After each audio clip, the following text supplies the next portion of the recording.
नमस्ते दोस्तों, मैं हूं प्रदीप कुमार। आप देख रहे हैं डिजिटल मार्केट। वीडियो शुरू करने से पहले बता दूं, ये वीडियो एक एजुकेशनल पर्पस के लिए है। अगर आप स्टॉक मार्केट में कोई भी फाइनेंशियल इन्वेस्टमेंट करते हो तो अपने फाइनेंशियल एडवाइजर से सलाह जरूर लें या फिर अपनी सोच समझ के साथ ही स्टॉक मार्केट में इन्वेस्टमेंट करें। अगर आपको स्टॉक मार्केट में कोई भी फाइनेंशियल लॉस होता है तो उसके लिए ये वीडियो रिस्पॉन्सिबल नहीं रहेगी। तो चलो दोस्तों, वीडियो शुरू करते हैं। दोस्तों, आज हम बात करने वाले हैं मारुति सुजुकी स्टॉक के बारे में। देखा जाए तो ये जो स्टॉक है ऑटोमोबाइल सेक्टर से बिलोंग करता है। देखो, आज स्टॉक के बारे में दो सबसे ज़्यादा इंपॉर्टेंट बात आपको बताने वाला हूं। अगर वो दो बातें आप किसी भी स्टॉक के बारे में बारीकी से जान जाते हो तो समझ लो आपने उस स्टॉक के बारे में 60 से लेकर 80% तक जो डीप फंडामेंटल एनालिसिस है वो मात्र चंद मिनट की वीडियो में कर डाली। उसके बाद आपको ज़्यादा डीपली एनालिसिस करने की जरूरत नहीं होती। आप एक डिसीजन तक पहुंच सकते हो कि भाई क्या हमें स्टॉक में ट्रेड करना चाहिए या नहीं करना चाहिए। देखो, एक एग्जाम्पल के तौर पर अगर आप किसी भी बैंक में जाते हो, वहाँ पर कोई भी डिपॉजिट करवाते हो या कोई भी FD करवाते हो, म्यूचुअल फंड लेते हो या भी कोई भी पॉलिसी वगैरह वहाँ पर आप लेते हो, तो आप बैंक से जरूर ये पूछते होंगे कि भाई आप जहाँ पे हम इन्वेस्टमेंट कर रहे हैं आखिर यहाँ पे कितने टाइम ड्यूरेशन के बाद हमें क्या मैच्योरिटी मिलेगी और कितना ज़्यादा रिटर्न देखने को मिलेगा। लेकिन जब हम स्टॉक मार्केट के बारे में बात करते हैं तो हम ये चीज़ें वहाँ पे बिल्कुल ना तो पूछते हैं, ना किसी से पूछते हैं, ना ही हम डिस्कस करते हैं, ना ही हम देखते हैं, बल्कि हम स्टॉक के बेसिक फंडामेंटल देखते हैं और स्टॉक में एंट्री कर जाते हैं। जब हम स्टॉक के अंदर एंट्री कर जाते हैं तब हमें समझ में आता है कि भाई जब वहाँ पे एंट्री ले चुके होते हैं तब हमें ये देखने को मिलता है, काफ़ी सवाल हमें घेर के खड़े हो जाते हैं। भाई स्टॉक के अंदर एक अच्छी खासी गिरावट हो रही है, हमें पहले क्यों नहीं पता चला कि स्टॉक के अंदर इतनी गिरावट होगी। या फिर कुछ बंदे सोचते हैं कि भाई स्टॉक के अंदर आखिर कितना रिटर्न मिलेगा, कितने कितने टाइम ड्यूरेशन की होल्डिंग करने पे कितना रिटर्न मिलेगा, स्टॉक शॉर्ट टर्म में ज़्यादा प्रॉफिटेबल रहेगा या फिर लॉन्ग टर्म में ज़्यादा प्रॉफिटेबल रहेगा। तो इन सारे सवालों के जवाब यहाँ पे मैं आपको बताने वाला हूँ सिर्फ दो चीज़ों के माध्यम से। देखो, एक तो मैं यहाँ पे स्टॉक के पिछले 5 साल के रिटर्न के बारे में बात करूँगा, जहाँ से हमें ये पता चलेगा कि भाई जिस स्टॉक में हम इन्वेस्टमेंट कर रहे हैं आखिर उस स्टॉक ने अपने इन्वेस्टर्स को पिछले 5 सालों में क्या रिटर्न दिए है, कहाँ वहाँ से आपको एक पैटर्न देखने को मिल जाता है। एक यहाँ पे अंदाजा आपको देखने को मिल जाता है कि भाई ये स्टॉक शॉर्ट टर्म में ज़्यादा प्रॉफिटेबल रहेगा या फिर ये स्टॉक लॉन्ग टर्म में ज़्यादा प्रॉफिटेबल रहेगा। या फिर ऐसे कौन कौन से नेगेटिव टाइम ड्यूरेशन हो सकते हैं जहाँ पे स्टॉक में भर भर के गिरावट देखने को मिल सकती है, या फिर ऐसे कौन कौन से पॉजिटिव टाइम ड्यूरेशन हमें देखने को मिल सकते हैं जहाँ पे स्टॉक से भर भर के रिटर्न हमें देखने को मिल सकता है। मैक्सिमम स्टॉक में कितनी ज़्यादा गिरावट देखने को मिल सकती है और मैक्सिमम ये स्टॉक कितना ज़्यादा रिटर्न देने का दम रखता है। साथ में एक नज़र डालेंगे स्टॉक के होल्डिंग पैटर्न के बारे में, जानेंगे कुछ बारीकियां होल्डिंग पैटर्न के बारे में और एक निष्कर्ष तक पहुंचने की कोशिश करेंगे कि क्या हमें स्टॉक में ट्रेड करना चाहिए या नहीं करना चाहिए। आपके काफी ज्यादा सवालों के जवाब इस वीडियो में छुपे हुए हैं। वीडियो को पूरा जरूर देखिएगा। आई होप कि यहां से आपको काफी ज्यादा वैल्यूएबल इंफॉर्मेशन देखने और सुनने को मिलने वाली है। तो चलो दोस्तों, वीडियो शुरू करते हैं। दोस्तों, अगर बात करें मारुति सुजुकी स्टॉक के पिछले 5 साल के रिटर्न के बारे में तो देखते हैं स्टॉक ने शॉर्ट टर्म और लॉन्ग टर्म में आखिर कितने कितने टाइम ड्यूरेशन की होल्डिंग करने पे आखिर अपने इन्वेस्टर्स को कितना रिटर्न दिया और कितनी ज्यादा यहाँ पे हमें गिरावट देखने को मिलती है। अगर स्टॉक में शॉर्ट टर्म को लेकर देखा जाए तो शॉर्ट टर्म में अगर 1 वीक की होल्डिंग की बात करें तो 1 वीक में स्टॉक में हमें करीब 1.25% के करीब एक माइनस सा रिटर्न देखने को मिलता है। और अगर स्टॉक में 1 मंथ की होल्डिंग की बात करें तो 1 मंथ में स्टॉक में करीब 9.5% से ज्यादा का रिटर्न गेन किया है। अगर स्टॉक में 3 महीने की होल्डिंग की बात करें तो 3 महीने में स्टॉक में करीब 2.25% से ज्यादा की गिरावट हमें देखने को मिलती है। और अगर स्टॉक में 6 महीने की होल्डिंग की बात करें तो 6 महीने में स्टॉक में करीब 5.5 से लेकर 6% तक एक अच्छी खासी गिरावट हमें देखने को मिलती है। अगर स्टॉक में 9 मंथ की होल्डिंग की बात करें तो 9 महीने में स्टॉक में हमें 7% से ज्यादा की गिरावट देखने को मिलती है। और अगर बात करें स्टॉक के लॉन्ग टर्म को लेके तो देखते हैं लॉन्ग टर्म में अलग अलग टाइम ड्यूरेशंस की होल्डिंग करने पे आखिर हमें स्टॉक से कितना रिटर्न देखने को मिलता है और कितनी गिरावट यहाँ पे देखने को मिलती है। अगर स्टॉक में 1 ईयर की होल्डिंग की बात करें तो 1 साल में स्टॉक ने 20.5% से ज्यादा का रिटर्न दिया है। और अगर स्टॉक में 2 साल की होल्डिंग की बात करें तो 2 साल में स्टॉक ने करीब 41% से ज्यादा का रिटर्न दिया है।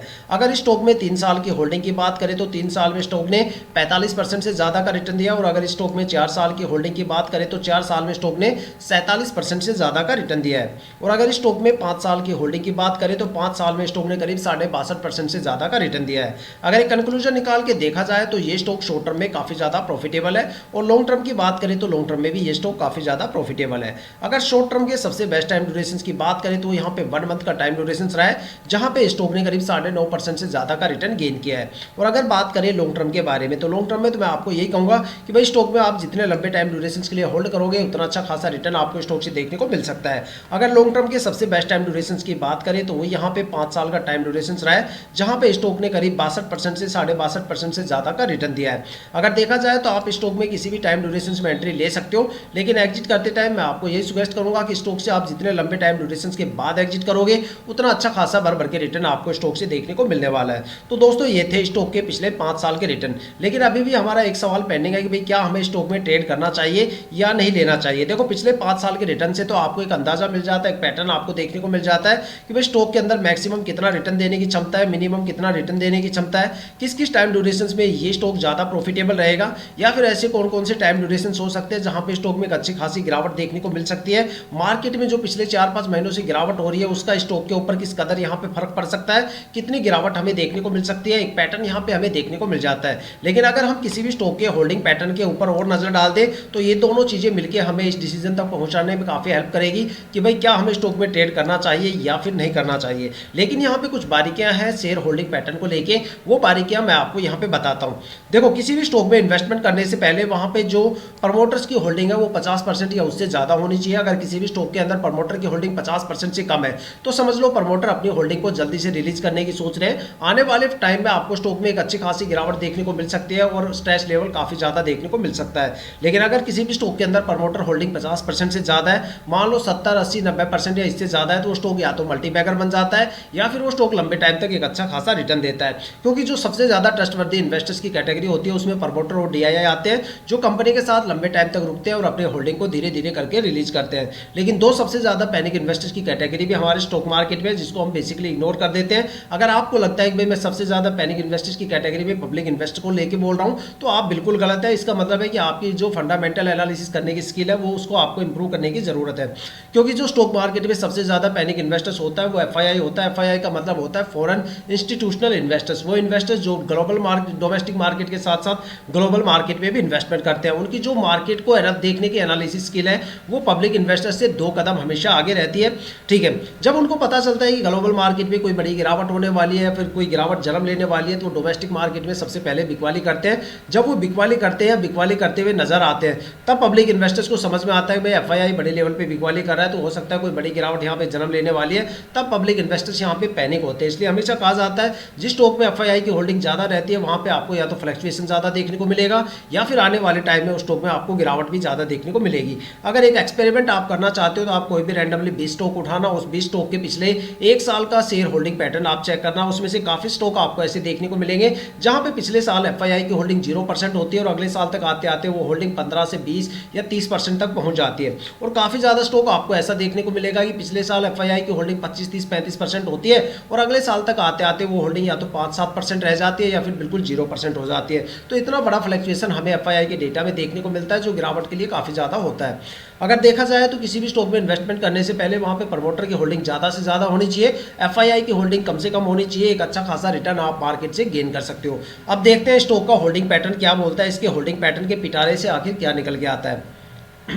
अगर स्टॉक के प्रमोटर की होल्डिंग की बात करें तो यहाँ पे प्रमोटर की होल्डिंग 58.19% है जो पिछले साल भी 58.19% है। तो इसका मतलब है ये है कि भाई प्रमोटर की होल्डिंग में क्वार्टर टू क्वार्टर हमें कोई भी चेंजेस देखने को नहीं मिलता। तो यहाँ पे हमारे 2 पॉइंट क्लियर हो जाते हैं। सबसे पहला कि प्रमोटर की होल्डिंग 50% से ज़्यादा है। दूसरा ये कि प्रमोटर की होल्डिंग में हमें कोई भी खास चेंजेस और फ्लक्चुएशन देखने को नहीं मिल रहा। दूसरा यहाँ पे जो सबसे ज़्यादा ट्रस्टवर्दी इन्वेस्टर्स है डीआईआई, अगर इसकी होल्डिंग की बात करें तो यहाँ पे डीआईआई की होल्डिंग 20.89% है जो पिछले साल 16.07% थी। देखा जाए तो एफआईआई डीआईआई ने भी अपनी होल्डिंग में काफी बड़ा इंक्रीमेंट यहां पे देखने को मिला है। दोनों तरफ से अगर देखा जाए तो 2 पॉजिटिव पॉइंट हमें देखने को मिल जाते हैं। अगर बात करें सबसे ज्यादा पैनिक इन्वेस्टर्स की कैटेगरी की तो यहां पे एफआईआई और पब्लिक इन्वेस्टर्स की अगर होल्डिंग की बात करें तो एफआईआई की होल्डिंग यहां पे पिछले साल 0% थी जो अचानक यहां पे आते आते 17.5% हो गई। इसलिए मैंने कहा था कि जिस स्टॉक के अंदर एफआईआई की होल्डिंग ज्यादा होती है वहां पे फ्लक्चुएशन आपको देखने को मिलता है। देखा जाए तो पिछले साल एफआईआई की होल्डिंग 0% थी और अचानक यहाँ पे 17.5% हो गई। अब हो सकता है अगले साल तक यहाँ पे ये होल्डिंग 0%, 2% या 4-5% तक बचे।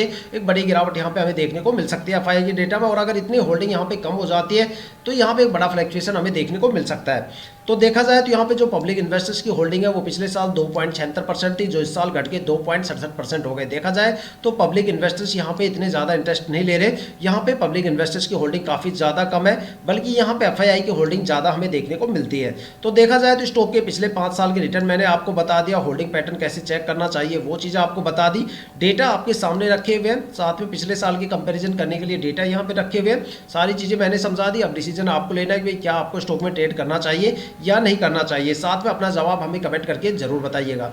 तो दोस्तों ये थी अब तक की सबसे latest information Maruti Suzuki stock के रिटर्न और उसके होल्डिंग पैटर्न को लेकर। अगर आपके माइंड में कोई भी ऐसा स्टॉक है जिसमें आप इन्वेस्टमेंट करने की सोच रहे हो या फिर आपने स्टॉक में इन्वेस्टमेंट कर दिया और आपको स्टॉक के रिटर्न के बारे में बिल्कुल नहीं पता, तो आप हमें कमेंट करके अपने स्टॉक का नाम बताइए। हम आने वाली वीडियो में आपके स्टॉक को जरूर कवर करेंगे। अगर आप इस वीडियो या चैनल पे नए हो तो चैनल को सब्सक्राइब जरूर कीजिएगा, ताकि हम जितने भी डीपली एनालिसिस करके आप लोगों के लिए वीडियो लेके आते हैं उसकी नोटिफिकेशन आप तक सबसे पहले पहुंचे, ताकि आप स्टॉक मार्केट के हर पहलू से रूबरू रहें, अपने आप को अपडेट और अपग्रेड करते रहें। इसी के साथ ये वीडियो समाप्त करते हैं, मिलते हैं नेक्स्ट वीडियो के साथ।